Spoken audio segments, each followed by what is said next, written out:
Bismillahirrahmanirrahim. Assalamu alaikum to my dear students. This is our last lecture of exercise 1.1 of second year mathematics. आज हम लोग exercise 1.1 को wind up करेंगे। ये उसका आखिरी लेक्चर है, ठीक होगा।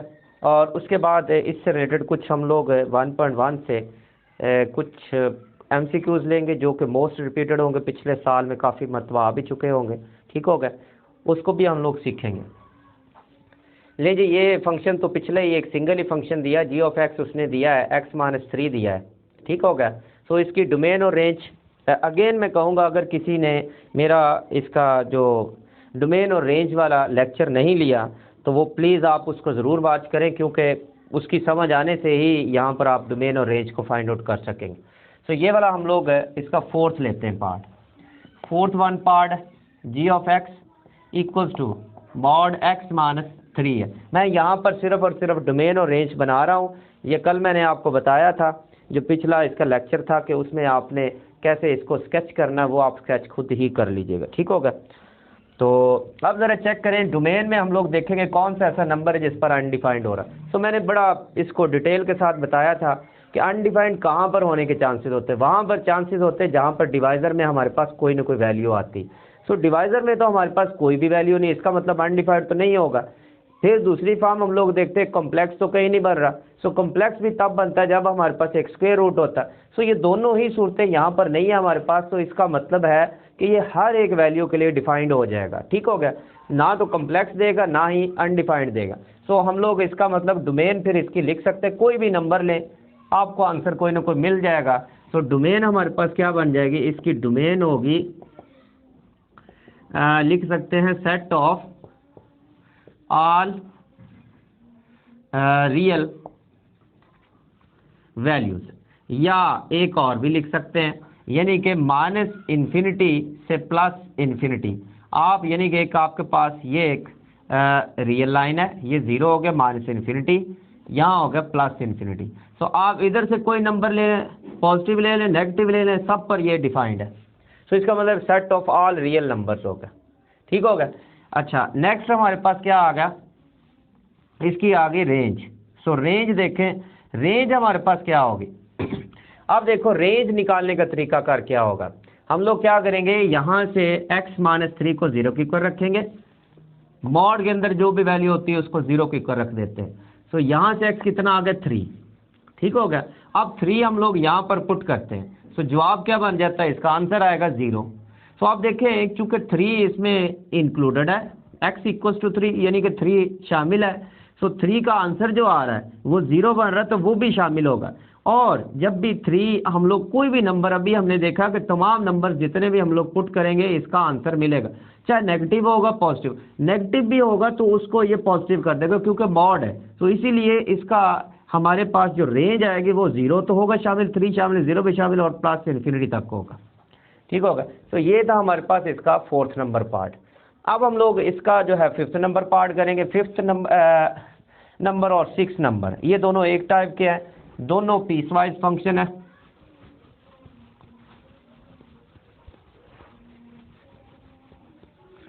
पहले हम लोग 6 नंबर करेंगे।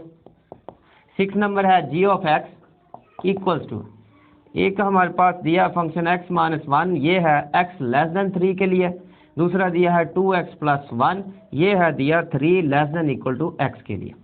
अब ज़रा गौर करें, यहाँ पर ये इस तरह के जो फंक्शन आते हैं जिनके पीसेस किए जाते हैं, ये एक फर्स्ट इसका ये एक पीस है, ये इसका एक पीस है 2x+1, तो इनको हम लोग कहते हैं पीस वाइज फंक्शन। हम लोग क्या करेंगे, ये पहले ही उसने डोमेन निकाल, उसने कहा 3 और 3 से नीचे वाले नंबर, इन सब के लिए ये वैलिड है, -इन्फिनिटी और ये +इन्फिनिटी।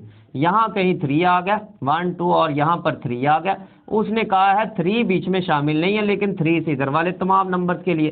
तो इसका मतलब हम लोग इसको क्या लिखेंगे, इसकी डोमेन 1 लिख लेते हैं।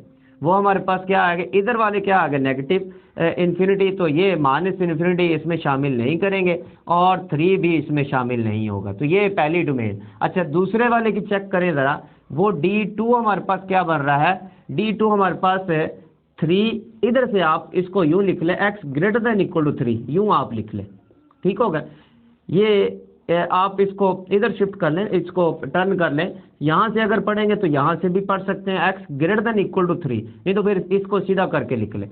यानी कि 3 आप देखें इक्वल टू भी 3 भी शामिल है, यानी कि 3 भी इसका हिस्सा है, ये 3 भी इसका हिस्सा है, और 3 से ऊपर वाला पार्ट क्या बन रहा है, पॉजिटिव इन्फिनिटी, यानी कि 3 भी शामिल होगा और 3 से ऊपर वाला हिस्सा प्लस इन्फिनिटी तक जाएगा, इन्फिनिटी शामिल नहीं होगा। अब आप इसकी डोमेन अगर लिखें तो डोमेन हमारे पास क्या आएगा, D1 यूनियन D2।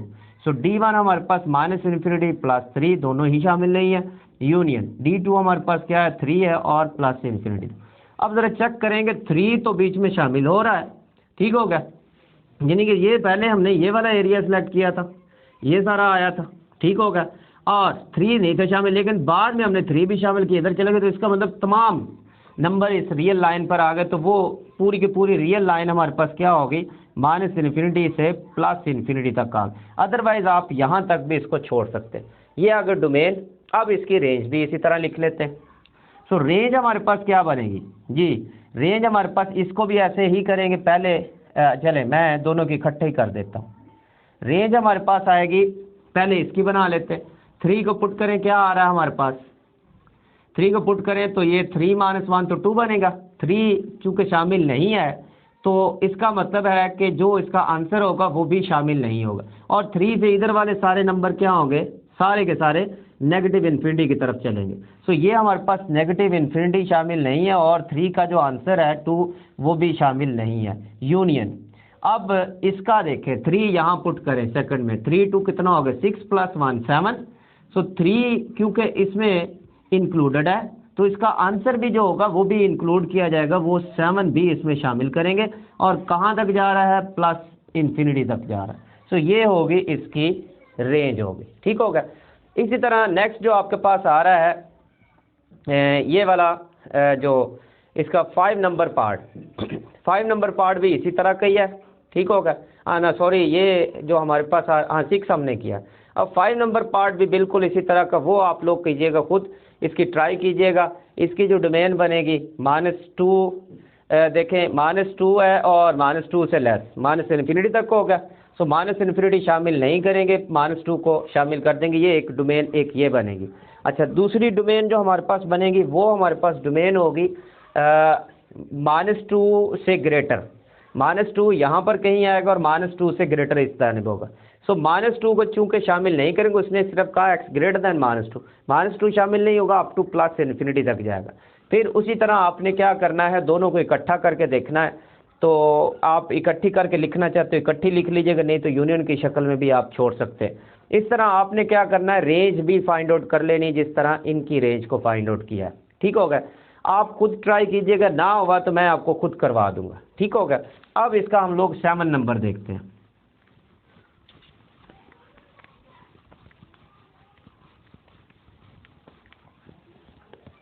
जी 7 नंबर है g of x equals to है x² - 3x + 2 डिवाइडेड बाई है x + 1 और x नॉट इक्वल टू -1। ये तो उसने खुद ही बता दिया, यानी कि -1 पर ये वैलिड नहीं है, -1 पर अनडिफाइंड आएगा। यहाँ पर हम लोग -1 पुटेंगे, -1 + 1 तो ये 0 हो गया, नीचे 0 आया तो अनडिफाइंड हो जाएगा। तो इसका उसके अलावा कोई भी नंबर पुट करते हैं ये 0 नीचे नहीं बन रहा। तो इसका मतलब इसकी फिर डोमेन हमारे पास क्या बन जाएगी, डोमेन हमारे पास क्या आएगी, डोमेन ऑफ जी हमारे पास आएगा set of R real number, उसमें से क्या निकाल देंगे, -1 को। अब इसकी रेंज भी हम लोग फाइंड आउट कर लेते हैं। सो रेंज के लिए इसको थोड़ा सा सॉल्व करना पड़ेगा। जी ऑफ x है, इसके पेयर बनाए ज़रा, क्या बनेंगे, x² - 2x - x और +2 डिवाइडेड बाई x + 1। तो ये हमारे पास ऊपर से x कॉमन आ गया तो x - 2 बच गया, यहाँ से -1 कॉमन आ गया तो x - 2 डिवाइडेड बाई क्या आ गया, x + 1 आ गया। अच्छा, नेक्स्ट इसको हम लोग हल करेंगे तो ये हमारे पास क्या आ जाएगा, ये हमारे पास आ जाएगा इसमें से x कॉमन आ गया, x - 2 कॉमन आ गया, बाकी x - 1 डिवाइडेड बाई x + 1 बच गया, ठीक हो गया। सो ये यहाँ से कुछ न कुछ वैल्यू में गड़बड़ लग रही है, आई थिंक वैल्यू में मसला है, कोई न कोई -3। जी हाँ, आप ऐसा करें कि इसको +3x कर लें, ये थोड़ी सी वैल्यू गलत है, इसको आप +3 कर लें, ये भी प्लस आ गए, ये भी प्लस हो जाएगा, ये भी प्लस है और ये भी प्लस का हो गया। तो यहाँ पे पॉजिटिव आ गए, ये भी पॉजिटिव आ गए, ठीक हो गया। तो यहाँ पर भी पॉजिटिव हमारे पास आएगा। तो अब यहाँ से x+1 इससे ख़त्म हो गया, बाकी जो वैल्यू बची है x+2, इसमें आप क्या है -x1 पुट करके देखें तो ये आ जाता है +1। अब चूंकि -1 शामिल नहीं था तो इसका मतलब है कि उसका जो आंसर है 1 वो भी शामिल नहीं होगा। तो इसकी रेंज फिर हमारे पास बन जाएगी, रेंज होगी तमाम रियल नंबर्स होंगे, उसमें से 1 को हम लोग निकाल देंगे जैसे इसकी डोमेन को निकाला था, ठीक होगा। तो इसी तरह इसका जो 8वां पार्ट है ये भी हम लोग कर लेते हैं। ये नेक्स्ट इसका पार्ट आ रहा है वो लास्ट वन है और उसके बाद हमारा चैप्टर ये एक्सरसाइज वाइंड अप होगी। ये इसका g(x) उसने दिया है, क्या दिया है जी, ये x² -16 है डिवाइडेड बाई x -4 है, जबकि x उसने कहा नॉट इक्वल टू 4 के। तो ये पहले ही डोमेन उसने निकाल के दिया है। उसने कहा कि 4 हम लोग नहीं ले सकते क्योंकि यहाँ पर 4 पुटअप करेंगे तो 4 - 4 क्या नीचे बन जाएगा 0। जब नीचे 0 होगा तो वो फंक्शन क्या हो जाएगा अनडिफाइंड। जब अनडिफाइंड होगा तो उस वैल्यू को जिस पर ये अनडिफाइंड हो रहा है उसको हम लोग निकाल, उसके अलावा कोई भी ऐसी वैल्यू नहीं है। ये एक रियल लाइन है ना, ये रियल लाइन है, यहाँ 0 है, यहाँ -∞, यहाँ +∞। इनमें से कोई भी नंबर लेते हैं पुट करते हैं, मासवा एक नंबर 4 के किसी भी नंबर पर ये अनडिफाइंड नहीं होता, ठीक हो गया। तो यहाँ पर हम लोग इसकी डोमेन फिर लिख देते हैं set of R real number except 4, ठीक हो गया। 4 को हम लोग इसमें से निकाल देते हैं। तो ये डोमेन आगे रेंज के लिए इसको थोड़ा सा हल करना पड़ेगा, जैसे कि पिछला भी हमने किया था x² -16 डिवाइडेड बाई x -4। इसके पेयर क्या बनेंगे x² -16, तो ये x+4 into x -4 divided by x -4। तो ये वाला x -4 इससे ख़त्म हुआ, बाकी x+4 बच गया। तो x जो हमारे पास 4 था वो यहाँ पर पुट करके देखते हैं। तो 4 + 4 तो ये बन जाता है 8। तो इसकी फिर रेंज बनेगी हमारे पास, रेंज क्या आएगी, range will be equal to set of R real number except 8 को बीच में से निकालेंगे, ठीक हो गया। तो इस तरह से ये हमारे पास जो ये वाला क्वेश्चन था ये कंप्लीट हुआ और एक्सरसाइज भी आज हमारे पास कंप्लीट हो चुकी है। उम्मीद है आपको इसकी समझ आई होगी। इसमें सबसे ज़्यादा जो मुश्किल था वो हमारे पास डोमेन और रेंज का कॉन्सेप्ट था। इसका मेरा मशवरा है कि आप इसका पहला जो लेक्चर है वो ज़रूर अटेंड करें, जो इसका पार्ट वाइज दिया, पार्ट 1, 2 और 3 डोमेन और रेंज का, उसको लाजमी करें, उसको सीखें, उसके बाद आपको इसकी समझ आएगी।